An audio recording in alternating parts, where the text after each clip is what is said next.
I don't know, I'm gonna do unboxing, and we gonna see what I got.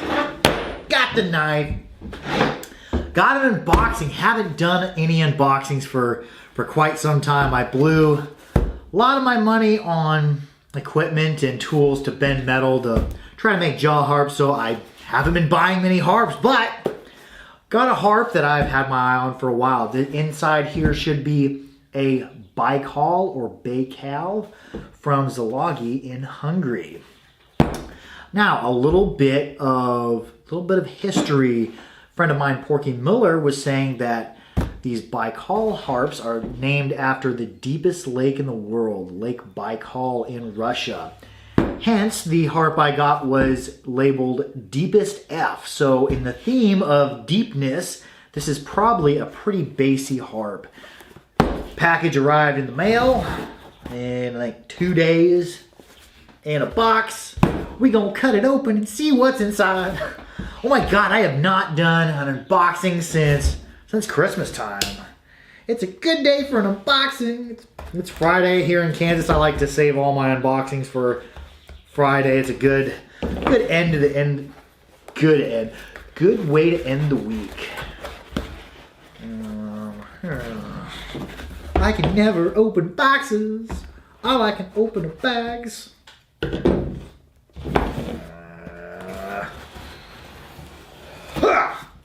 The story of how I got stitches. Box, why do you fight me so much? Why can't you be easy? Next time I gotta unbox a box, I'm going to bring a saw and just cut it in half. Ooh. Oh. Long box. Instead of the regular Szilagyi blue box with a picture of a drum, we have Jews harps from Zoltan Szilagyi. Close the knife. Ah! There we go. Ah! Gone. Fancy box, and it should be. They're a lot prouder of this harp than some of their other harps. I think this one cost me $110. It says low F. Whereas the person who ordered it for me said deepest F, and this is a long harp. We have some rubber band, a whole bunch of rubber bands. We can slip it under there. We have a reed that extends a long ways past there. A new way from Szilagyi. I haven't seen one that extends past there. The gaps on this are, oh my word, they are tight, and they are all of about 3.5, 4 inches. They are tight the whole way. This should be an interesting animal. And the trigger is bent at a perpendicular 90 angle, then it kicks out. Then we have copper wire wrapped around it. That's unique. I haven't seen harp in that style like that. Let's give it a listen. I'm betting this thing's gonna be low, and this, instead of being finished in like a black oil-based coating, this is silvery. There's a good feel to it. This is a heavy harp. This is thick stock. Oh, that sound is very pure. Now when I try out new harps, I like to just pluck it and don't do anything. I don't breathe out. I don't move my tongue. I don't open up my throat. I don't do anything. I just want to hear that pure noise. And if we hear a sound that sounds like a bell ringing, then we know a harp sound is really pure. Let's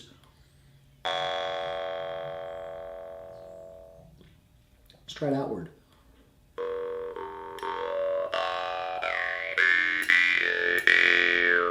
A little bit of contacting the frame. This harp's going to require precision, as most basses that are really sensitive are.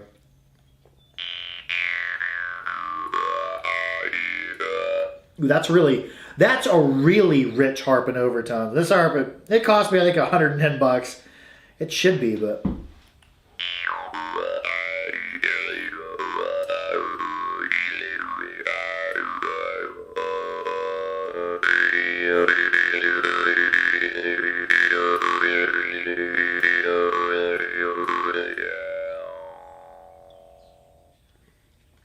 yeah, that's going to work. That's going to require some precision. And Porky Miller, my friend, he said that it took a while to break in his reed.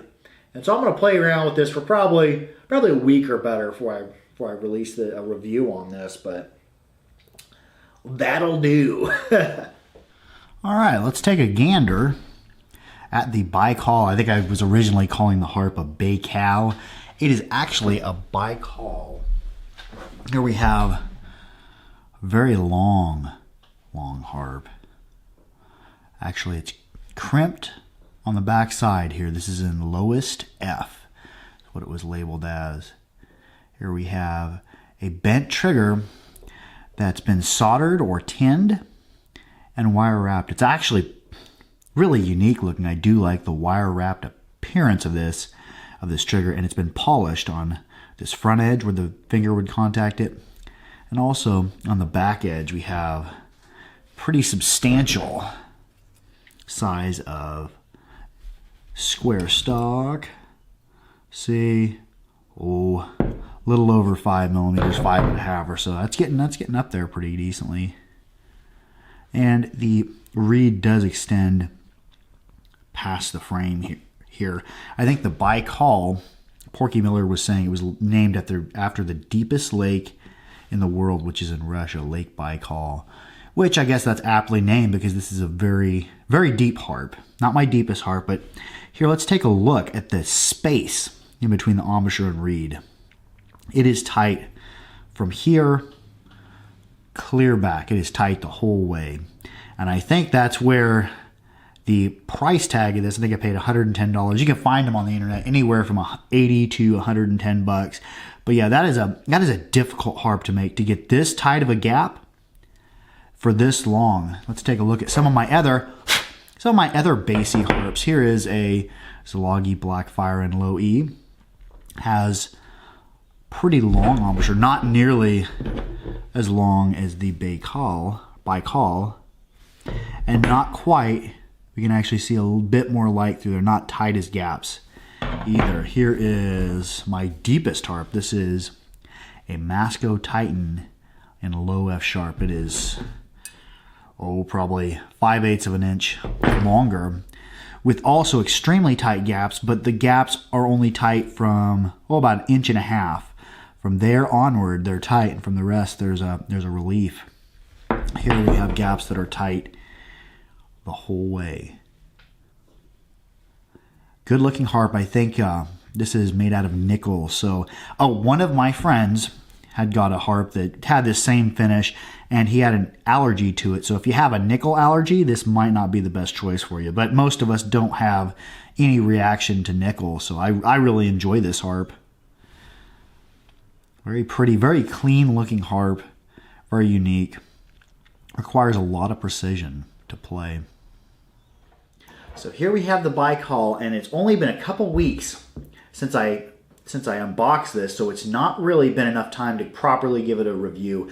The reed still needs to break in on it, but let's go ahead and give it a listen anyways. Now this harp requires a ton of precision because of the tight gaps and the length that they are. We'll go ahead and get a range on it.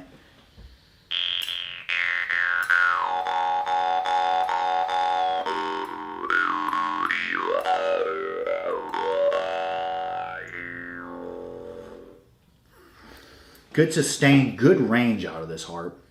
And with it being in the price range it is, I expect it to have good range, good sensitivity. Let's go ahead and do a little bit of playing on this.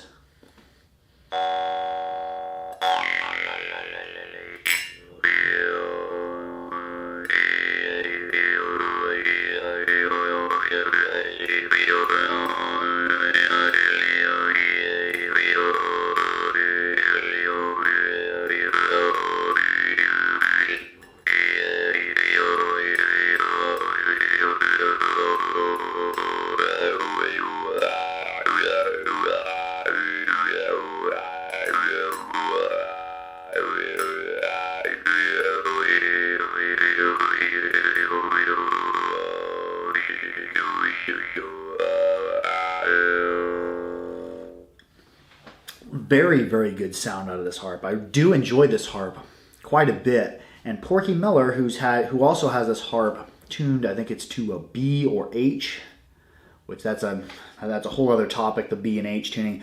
But he said that it took him about 2 to 3 months to get this reed broken, and he said there was clinking, and you hear there's a little bit of clicking, and that's part of me making mistakes and plucking untrue. But also, a reed gets used to you. It will pluck better the more you pluck it. It gets used to the ways you pluck it, and after time it will break in and play much, much better. So I really do enjoy the range and really do enjoy the sound out of this harp. Let's go ahead and let's do a short comparison. This isn't a review, this is just an unboxing. Let's give a comparison to my other bassy harps. Here we'll have the Black Fire in low E.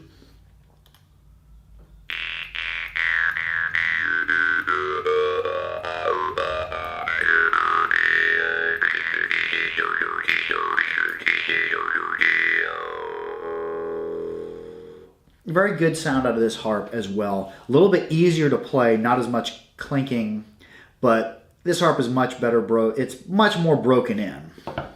And give the Baykal again.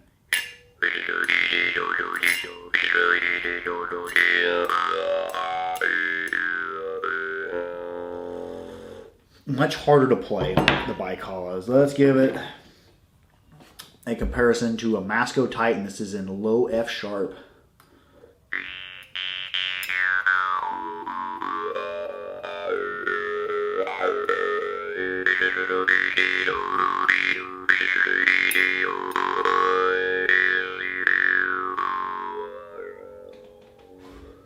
That's with the ball out. Let's go ahead and try the Titan with the ball in. Cool thing about the Titan and the Phantom, they both accept the same magnetic ball, which is good because I lost the magnetic ball for my Titan.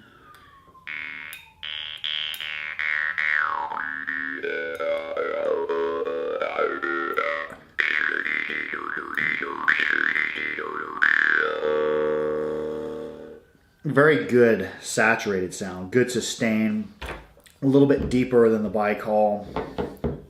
Not quite as loud. I think that's due to, I have really tight gaps on the Titan, but the embouchure area where it's tight just isn't nearly as long as the Baykal. Good harp. These are all excellent harps we're comparing them to. And we're comparing broken in harps to a harp that's not yet broken. Here is my other bassy harp. It's more of a mid-range bassy harp. Here we have the Glazerin Phantom with the ball in.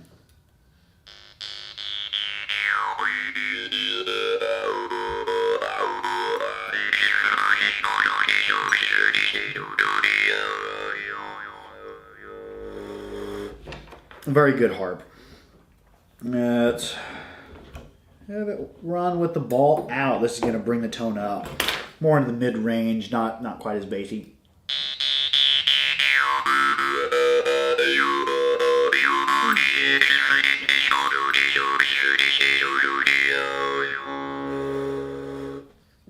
And this Phantom, it didn't play this good when I first got it. It had a long break-in period of probably a month and a half of playing. Probably after 6 or 7 hours of playing this harp, did it really start to excel in playing. And that's the thing about having a harp with a stiffer reed like that. It takes them a little bit more time to break in. Like this Baykal, I'm betting here in another couple months, this harp will be playing much better. But let's go ahead and I'm just going to zone out for a minute and play this.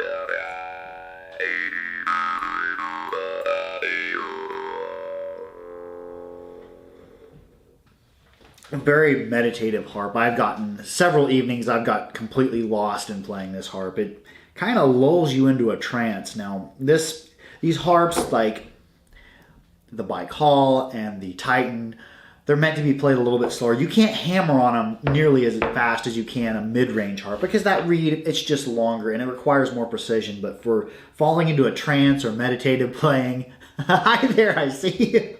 My wife's trying to make me laugh. Uh, for falling into a trance and meditative playing, harps like this are very, very nice, and they provide a good another style of playing, that slow meditative playing over the mid-range and high-range harps. I hammer on them and play them super fast, so I really enjoy this harp, and I look forward to seeing, you know, how well it plays a month or two from now. And when this reed gets fully broken, and I will be uploading a review of this, well, that's going to be it for the Baykal unboxing.